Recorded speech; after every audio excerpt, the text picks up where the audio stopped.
safely say pretty much a surprising victory, especially with the way they did it. A 2-0 series victory over Bad Monkey Gaming to get to this point. Team NK, on the other hand, they took care of business against Reason Gaming, winning that series 2-1 to get to this point. So obviously, Reason Gaming and BMG, they are still in it. They're actually competing in the losers bracket later on today. But the winner of this matchup, why this one especially is so important, the winner will be up 1-0 in the grand finals no matter who they face in a best-of-5. It is a damn big deal here to win this matchup, to say the least. With that said, before we jump into the matches, of course, joined by my co-caster once again, as it's been lately, Sender. Going to be back here. Sender, you ready? Oh yeah, I'm ready. This should be a great match ahead of us. ex-dnL showed they really had what it takes this week, and they beat Lions. And NK, we know these players. They're a bunch of great guys. Maybe not the best results, but they're a strong team as well. And this should be a pretty even match ahead of us. And I can't wait to get it started. And here we are. Exactly, here we are. I mean, it's crazy to say that, but this whole season, man, it's been 6+ months, I believe, in total, in terms of from the very beginning with the cycle number 1 to here we are, with 4 teams ultimately remaining to see which team again going to be joining Stay Green, and Team NK versus ex-dnL. Now it's kind of interesting here because ex-dnL I want to kind of address. Now, it's not a secret. A couple of their players, Kazu and Slapped, were actually doing a 24-hour marathon stream yesterday for the sake of, their personal stream and having fun and everything. I mean, they were playing HoN, so it's not like they were doing something completely different. But you do get to wonder how maybe that could maybe affect some things going into such a big match here today. But, hey, I'm sure they're going to be prepared. I'm sure they're ready to play. I am a little bit curious about, though, to see if that has an impact. But I mean, we'll just have to see if they're a little tired, or maybe they're on point. They played a lot of HoN, so playing a lot of HoN can help you at times for playing your A game, but they might be a bit tired. It seems like that could ultimately add up. Anyways, enough about all that. We got some bans and picks to talk about. Banning stage Parasite, Moon Queen, Gauntlet, Chronos coming out. First pick Ophelia into Pestilence, Rhapsody into Master of Arms, Madman into Malakin coming out right here. What are your thoughts on this draft so far, Sender? I think NK have the stronger draft as it is right now. They have well, at least they should have the better early game, is what I'm trying to get at. They have Ophelia Rhapsody push, and then they have a really good mid lane because Ophelia is really good against a melee hero, so Pestilence might suffer a bit in the mid lane if he gets caught out, which is a high possibility. Whereas Hellborn, they have this really good mid-game lineup with the minus armor on Pestilence and Malakin just being a really strong mid-game carry. So if maybe ex-dnL can get to that mid-game without losing the early game, they'll be in a great spot as it's looking to be right now. But I think they'll have trouble early on. Yeah, so going to be going with that Malakin once again. It's going to be interesting to see here from ex-dnL Esports. Obviously, again, it worked out very well for them against BMG, so we'll see how it fares now against Team NK. The bands assisting on here, Grinix and Meraxis, Bubbles, Vindicator coming out right there. So seeing that Vindicator band, kind of curious about that one, but Vindicator did shine a little bit last week. It was Reason that picked Vindy, right? Yes, it was, yeah. Okay. That was the victory against Team NK they had in that first round matchup. So, not wanting to deal with it here. I wonder what route NK is going to go with, because like a double range lane would be really good against Pestilence, but they're going to want an initiator in this game, so they could do they'll probably end up going with like a Pebbles or something middle, but it just depends how much they want to lock down Pesty, I suppose. Yeah. Scout coming out, so only 5 seconds of extra time, by the way. They used a lot of extra time there in the earlier on stages from what I saw, so already down to 5 seconds, but hopefully I'm sure they will be able to finish out strong here. Corrupted Disciple, the final ban, going to be coming out on ex-dnL side. So now Team NK, they got Madman, possibly for that suicide potential, of course. Ophelia Jungle, Rhapsody support, so definitely still that mid kind of hero, very likely going to be coming out, and then maybe even Haxorn's hero here to finish things off. There's the mid hero, Les QQ. Probably going to end up with that. Pebbles coming out here for Team NK. Yeah, I think it's a strong option. NK looks to be the team applying the pressure because they have the jungler, and ex-dnL won't have the jungler, so they should have quite a big advantage in the mid lane. So Pebbles is a little bit greedy at times because you do need the portal key, but I think he should have a pretty good time with their lineup. Yeah. Yeah, so Pebbles just always a sound option. Torturer going to be coming out actually for ex-dnL, so got their double support coming out very likely in this case. See. What short lane hero are they going to pick? Also, denial drafted or ex-dnL drafted in a way where NK doesn't know what suicide hero they're running, so it's not they can't really utilize this last pick to the best they can. Mm-hmm. You know, what about the idea of it's kind of interesting because support the player himself. We haven't actually seen him play a whole lot of empath recently. I don't know if I'm the only one that's realized that or noticing that, but he hasn't been playing a whole lot of empath recently. I mean, it could have been a legitimate option here, you would think, maybe a great assistant for Malik and whatnot, but going with the torture instead. What do you think about that? Well, okay, I guess I didn't touch on it in the first three, but now that I see it, is the other team picked Ophelia Rhapsody, so Master of Arms was a clear-cut pick just for the counter push, and then they wanted Torture for the top lane just because he's a really good zoning support. Mm-hmm. So that's probably the reasoning. Yeah, for these supports. Yeah, so I think it's safe to say too, you know, support again the player himself, maybe getting a little bit more out of that. What we just saw is that pure comfort factor of empath, and now he's reaching out to these other support options that are just good for the sake of the team as well. So I think just when you're new to the competitive scene, like you just pick heroes you're really comfortable with. Like that's what support did. Like when they first started playing. Like I remember when I first started playing. I remember there's only a few heroes I played too. So it's like it makes sense. Yeah, just whatever you're comfortable with. But a lot of experience has happened in between then and now, of course. So final pick here. They're spending all their time. I like this drunk or puppet. Okay. Okay. So I wanted this. Like the thing is, I couldn't really pick a melee hero unless it was a really strong one because you didn't know what Denial was gonna pick, so it could kind of bite you in the ass a bit. Yeah. So they had to pick safe. But Puppet's not like Hellborn could tri-lane now, but they probably won't just because their tri-lane's kind of weak, and NK with an Ophelia could probably defend. So the Puppet should be strong in this game, I think. Yeah. Haxer, and of course, going to end up with that Puppet Master here, and now the final pick for ex-dnL Esports. What is going to be? Have to do it quickly. Warby still there on the board. Oh man, look at the late game. Like this. Yeah. See, like these teams, they don't want to get cheesed out by just having worse late game. They want to. Yeah, both sides. That's true. I mean, I was focusing on ex-dnL, but honestly, yeah, Team NK, they got a good potential late game themselves too. So this is a doozy here. I don't know, that's a random word. But anyways, this is it. Game number 1 again, going to be kicking off here between these two teams. A straight up best out of 3 coming at you. Winner bracket final. So with that final pick, I mean, do you lean towards either side, maybe being a little more comfortable, or both lineups you think pretty strong and have their ways? It's not. I'm not sure. I think it's going to depend how like these heroes snowball. If Puppet gets a really good start, he's going to take over the game because he's going to get the shouts, just start picking people off. Same thing with Pebbles. But let's say Pestilence, if he has a good early game because they have War Beast now, they can give them a pretty big edge in the mid lane. Mm-hmm. And then maybe the Pestilence will be the one taking over the game instead of the Pebbles, and it could just go either way. It's really going to depend on this early game, I want to say. Yeah. And there's so many snowball heroes in this game. Legion has 3. Hellborn has 2-ish. I mean, even Warbeast can be a snowball hero. Once he gets big, he can just farm the whole map, and there's nothing anyone can really do to stop him. Yeah. It gets pretty ridiculous. So Team NK, you see off the bat right here, they're the ones with the jungle, and you can tell that they're going to do their darndest to prevent Ward of Sights and whatnot from blocking these camps right here. You see one of the Hellhounds coming in. KZ sending those wolves to scout things out here. He's learned. Getting some good information here. But I'm not sure it's the better level one. Legion has a lot of CC, but they have the Puppet Show, which isn't the damage. Oh, we're going to find out right here. Pestilence going in. Actually, there is that Puppet Show. The Sword Throw connects on Ophelia. In the back with those Stalagmites coming out. Pestilence going to be locked down. Bloodlust kill in favor of Team NK to get things kicked off.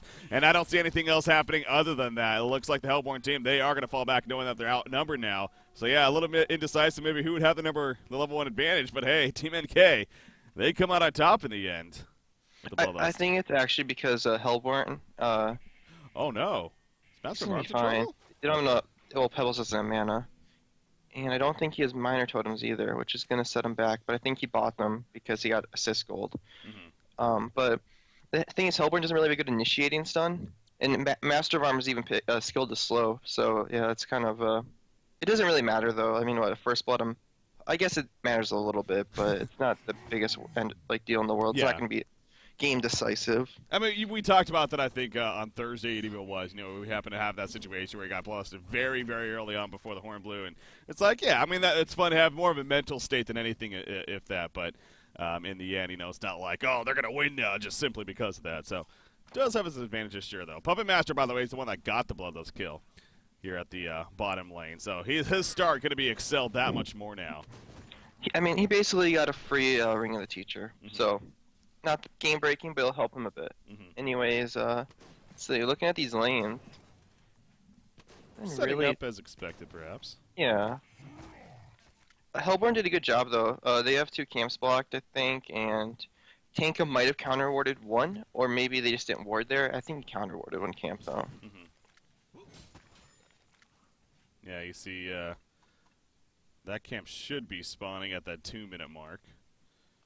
So we'll see how Tankafet's going to be able to ultimately deal with this whole situation. Again, I will say as well, Team NK, they were good to go pretty much at the at the hour mark at 12 p.m. Eastern here. It's just ex-dnL, you know, is trickling in and eventually getting in there. But Team NK, my ultimate point getting at is that they're ready to play, obviously. Again, they've made that statement. We don't have access to their Skype, unfortunately, for today. I never actually reached out to them on that, to be honest. But, you know, something tells me, especially, again, with knowing which just so much. Oh, Courier? Top lane. Oh, no support. Uh-oh. Madman gets it picked up. But will it come at a cost, though? Yeah, stock. No, it's going to be fine. Nope. He will get away, so. Yeah, that's a big Courier pickoff, though.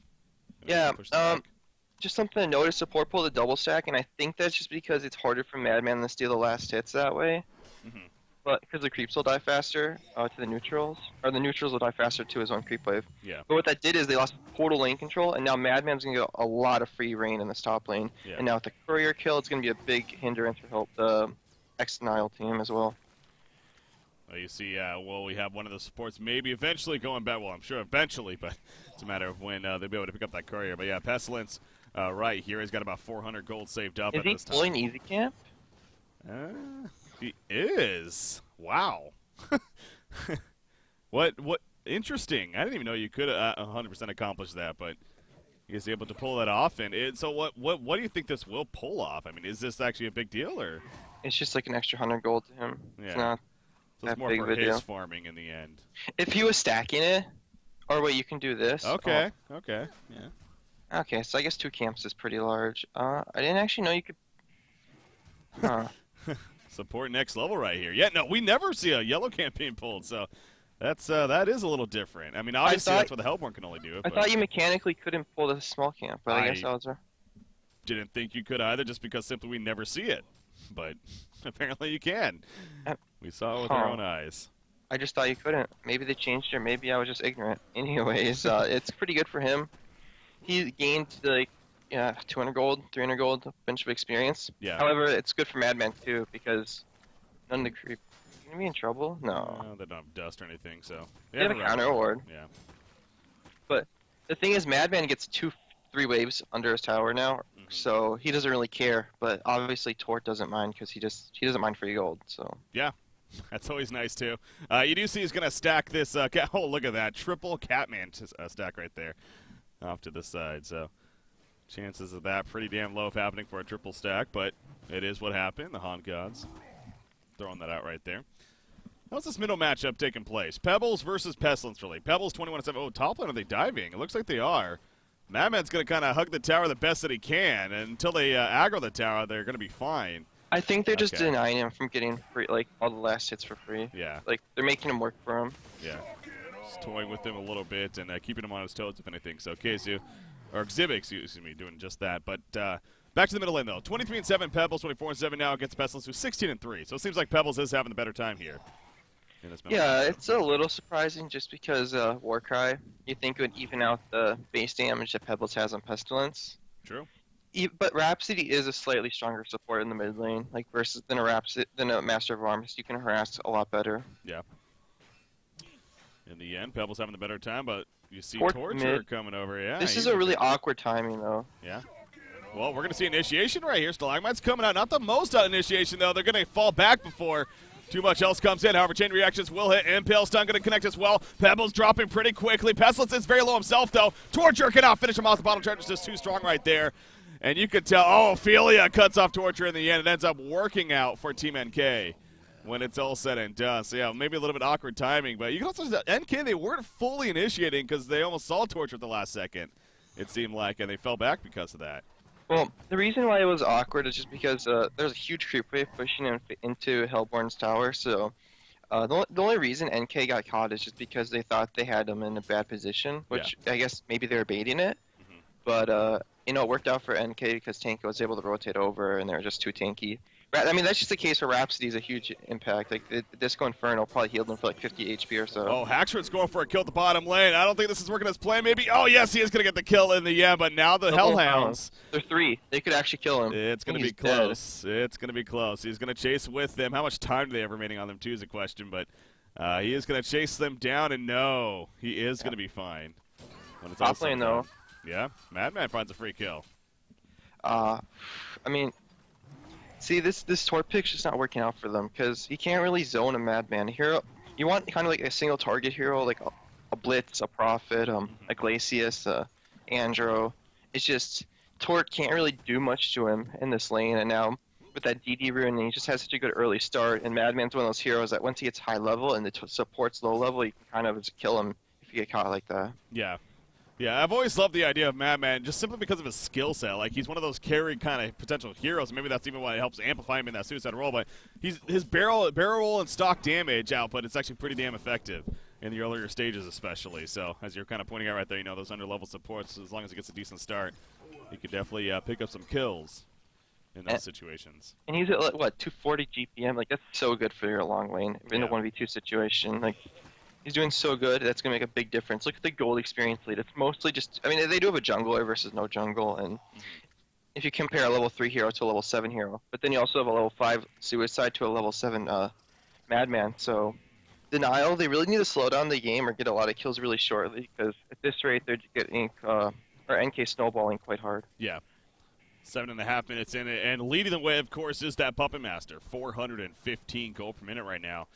He's well on his way to expect to be a Whispering Helm here, as he's going to place a ward aside, actually, that he got delivered to him. And then there's the Helm of the Victim purchase, at least. So Whispering Helm, of course, going to be around the corner. Speaking of that, where Malikan's going to go, you know, it seems like Whispering Helm kind of core build on him, too. But depending on the game situation, might change it up.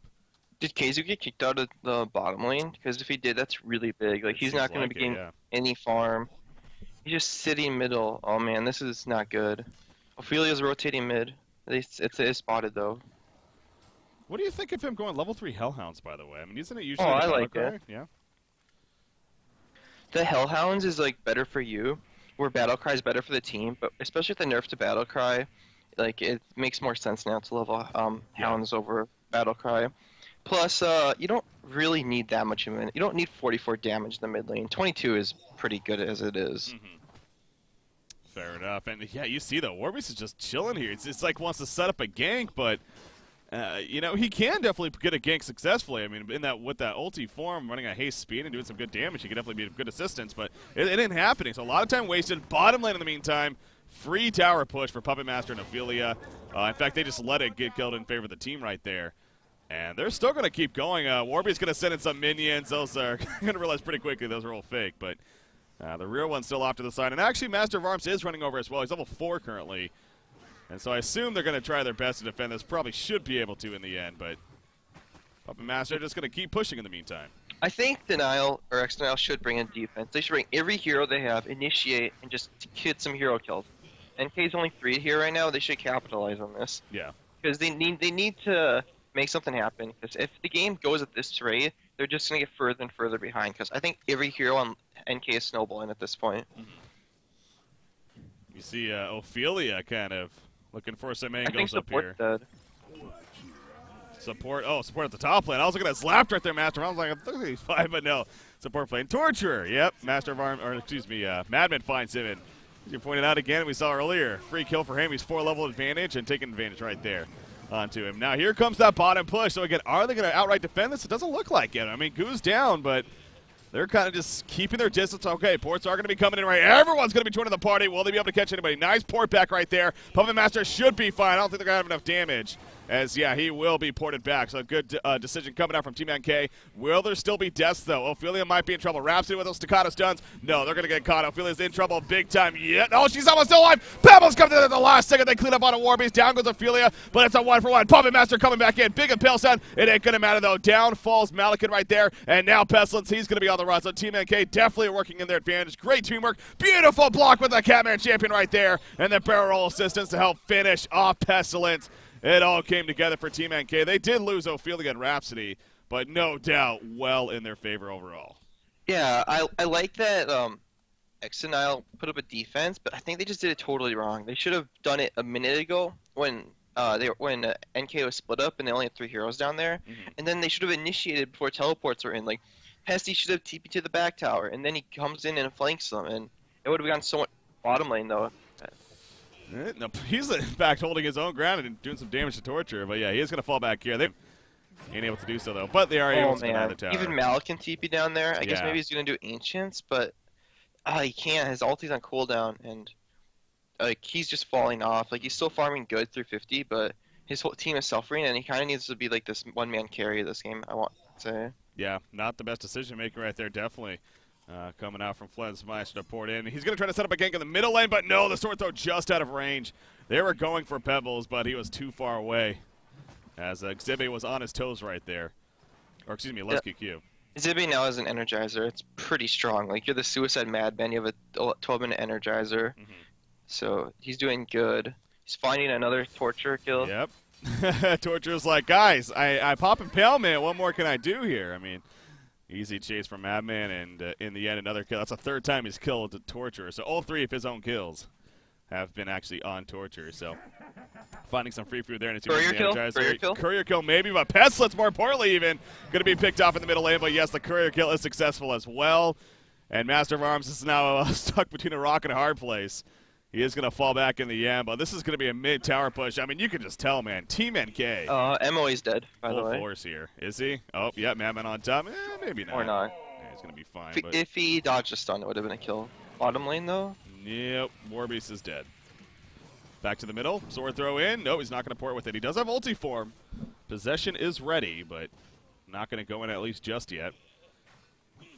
But ex-dnL, I mean, they need to make some plays here. I mean, if anything, Malik is not even farming anymore. He's just playing defense, you know, roaming around a little bit. So his farm has definitely dropped off, especially compared to Puppet Master.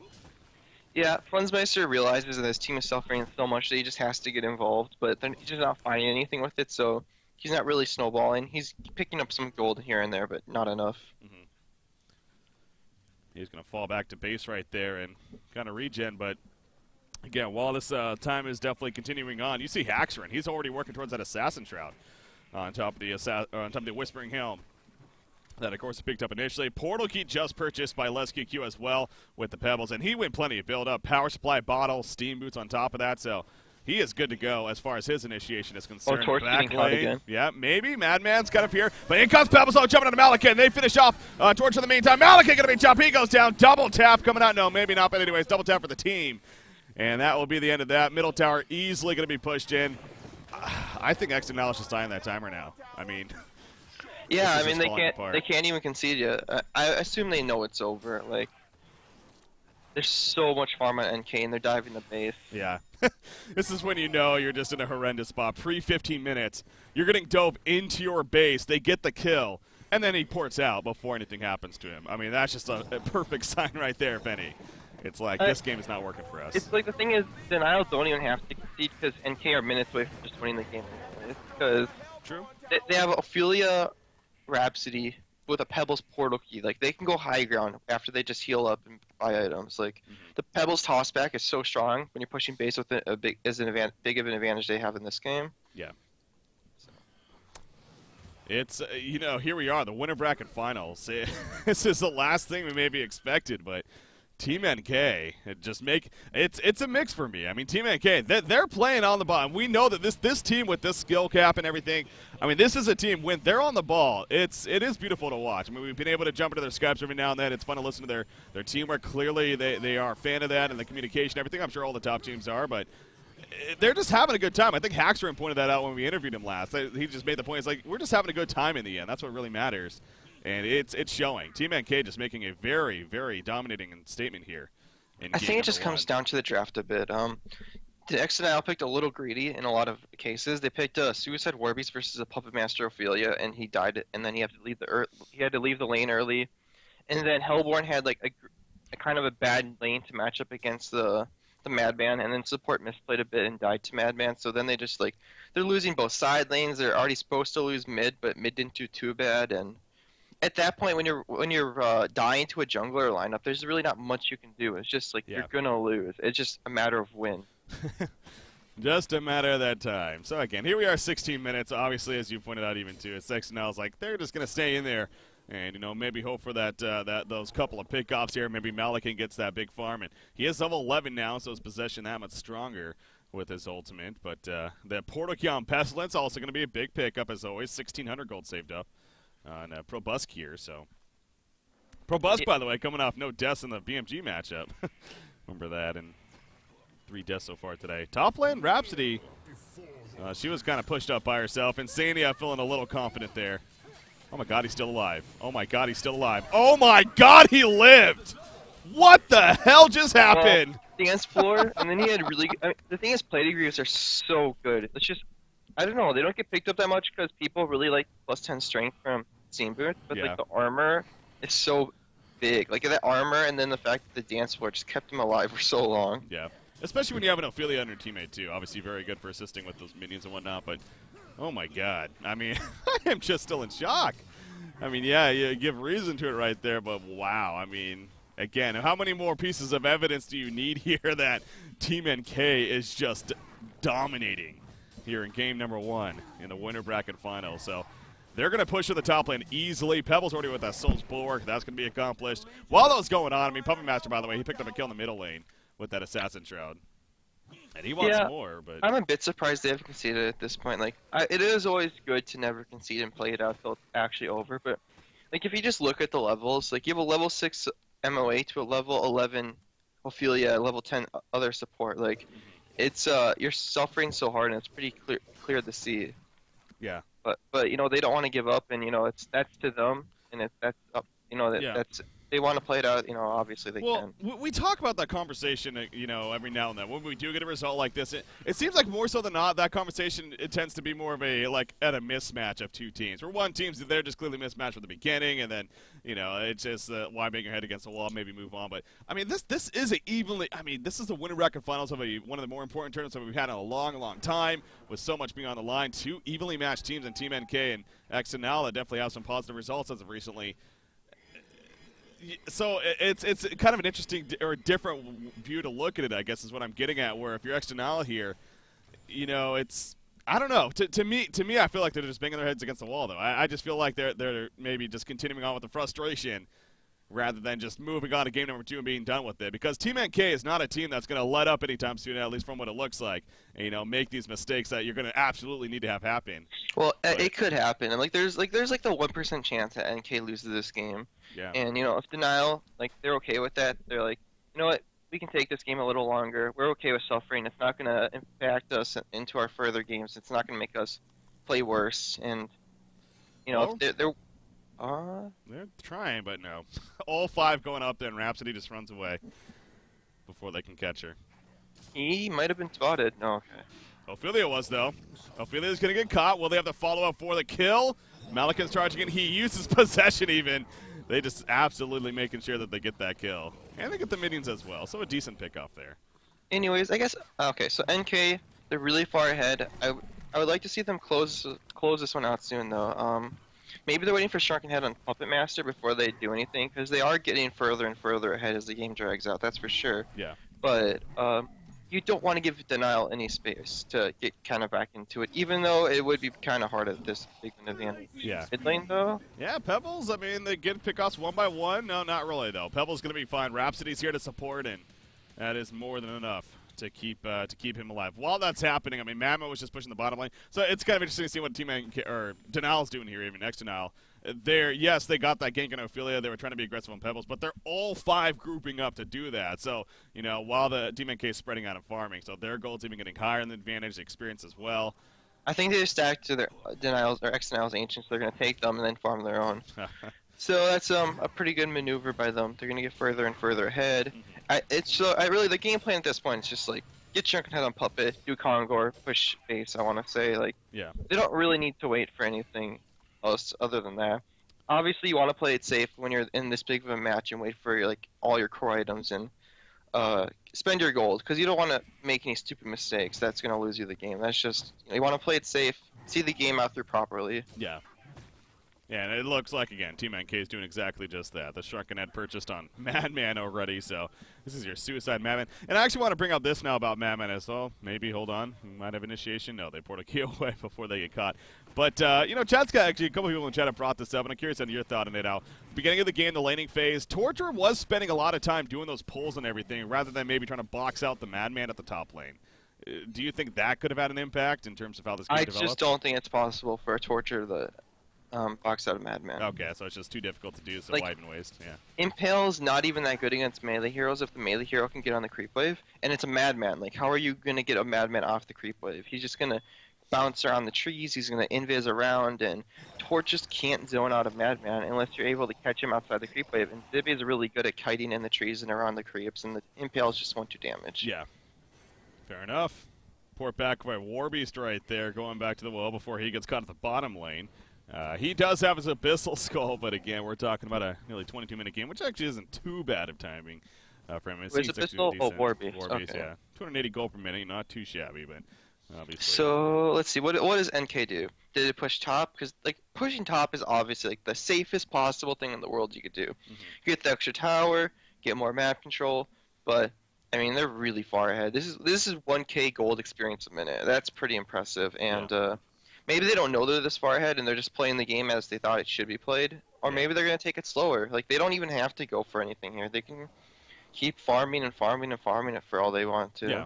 I mean, yeah, it goes back to the logic of, sure, you look at these lineups on paper and you look at this Hellborn team, it's scary. So, you know, from that point of view, you're like, oh, we don't want to let this get to the later game, but there's also the fact of how the game's developing to get to that point. And obviously, it's not too good right now for ex-dnL. I mean, the potential is there, but the likelihood of that happening, even at a little bit slower pace for Team NK, not the biggest deal. They try to pick in the middle lane, but Malakin just a little bit too quick. Ophelia finds somebody. No, but Portal Key from Probusk. He's going to be fine. So Team NK, they are trying to make some moves right here. I mean, they got their Shrunken Heads up on both Puppet Master and Madman. Demonic just finished. Yeah, Congo, you think? Yeah, I think they should put this one on Pebbles, by the way. He has the Demonic Breastplate, so he went the really tanky route. So you want to have it on him. Puppet should be fine with the Shrunken Head up. Yeah. So easily going for Congo and another courier kill. This one by Kazu. So he gets a little bit of revenge right there. It's like, I can Puppet? do it too. There's a counter ward here. Where's Pestilence? No. Okay, well, he knows it. Okay, they attacked him, so he noticed it. Can they react in time? Puppet Master dropping. Okay, here we go. The Pebbles jumps into the Malakin. Protect ML. They coming out. The Legion team. Team NK turning things around. Flesmeister burst it down. He does not have a buyback. Down goes Probusk right there. The Shrunken Heads are all all over the place in favor of Team NK. And so, yeah, it was scary there. I mean, that could have been a mistake that they were looking for, but in the end, not even close, really. Yeah. That was literally best possible scenario that ex-dnL could have gotten, and it just didn't matter. Yeah. The Middle heals were tower just too push. strong. Easy push there. There's the melee ranks going down. So again, ex-dnL not showing a sign of defeat just yet, but okay, well, there you go. GG's being called. Game one officially going to Team NK, and hey, it was a 24-minute game. That could have easily been a 15-minute game. I mean, just dominance from the beginning from Team NK. And I mean, they got the Bloodlust go before the horn, and nothing changed since then. Have 19-3 hero kills again. So just making a big-time statement here in game number one. We'll see how ex-dnL, what they have to say about that moving on. I mean, you expect a evenly matched series here, if anything. No doubt, possibly even 3 games. Very likely, but after that first game, I don't know anymore. I mean, Team NK looking good. But as you pointed out, though, the draft, as usually, does have a lot to do with it. And so you thought their lanes might not have been the strongest that game. So confident that ex-dnL can make a strong comeback in game 2 and put up a good fight. Oh, for sure. I just think they had a bad early game. Shit happens. Yeah. They're gonna go strong in the next one for sure. Like you can't let that phase you. You know why you lost. You made a few mistakes in the early laning phase. You could have had some more ideal heroes, but obviously it's not the heroes that lost you the game. But that's just one thing you can look at. Yeah. So, ladies and gentlemen, game number 1 in the books. Team NK taking it. Game number 2 going to be coming up just around the corner. As always, short break going to be coming at you guys. You do not want to miss it, though. The winner of this moving on to the grand finals here of these playoffs. Again, you get a 1-0 advantage in the best of the 5 grand finals, as it's always been throughout the season. It's a big deal, to say the least. Will it be ex-dnL? Will it be Team NK? Well, NK's up 1-0 right now. We'll find out what happens in game number 2. Ladies and gentlemen, stay tuned. We'll be back. Game number 2 coming up next.